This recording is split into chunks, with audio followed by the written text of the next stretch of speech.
The battle for King of New York, Jay-Z versus Nas.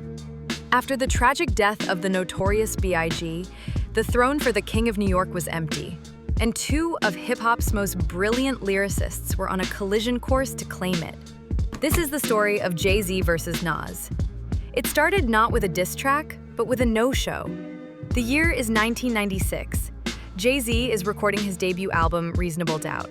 He invites Nas to feature on a track called Bring It On, but Nas never showed up. Jay-Z took it as a sign of disrespect. The seed was planted. So on his track, Dead Presidents 2, Jay-Z used a sample of Nas's voice from The World Is Yours, a subtle nod. But Nas heard it as a shot. He fired back on his own track, The Message, with lines about fake G's and one life to live rappers. The subliminal war had begun. The two biggest rappers in New York were moving their pieces into place. It's Summer Jam 2001. Jay-Z is headlining and decides it's time to stop being subtle.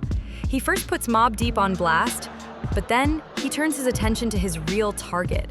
He drops the first verse of a new, ruthless track, Takeover.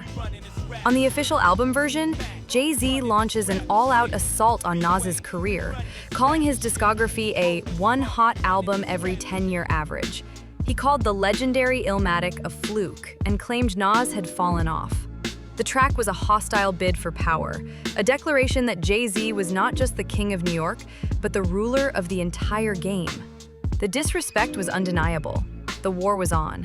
And Nas was about to drop a response that would become a verb. Nas knew he had to come back with something nuclear. He didn't just want to answer Jay-Z, he wanted to obliterate him. He created a monster.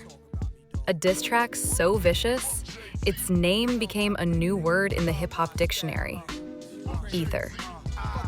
From the opening line, Nas went for the jugular, attacking Jay-Z's credibility, his looks, and his originality. He accused Jay-Z of stealing lines and style from the notorious B.I.G., calling him a cheap imitation of a legend. He questioned his street authenticity, calling him the fake king of New York. The track was brutal, personal, and masterfully executed. The hip-hop world was stunned. The consensus was clear: Nas won the battle. But Jay-Z wasn't going to let that be the last word. His response would be even more personal and controversial. Jay-Z was furious. He quickly dropped a freestyle over the "Got Yourself a Beat" called Super Ugly. And he crossed a line. He got deeply personal, rapping about the mother of Nas's child. The beef had moved from lyrical skill to real-life venom. The track was so ugly that Jay-Z's own mother called him and told him to apologize. It was a step too far. For a few years, the beef simmered down into occasional subliminal shots, but the fire was mostly gone. The war had taken its toll. Then, in 2005, at his I Declare War concert, Jay-Z did the unthinkable. He called for a ceasefire. He brought out his arch-rival Nas. In front of a stunned crowd in New Jersey, the two titans shook hands and officially ended the war.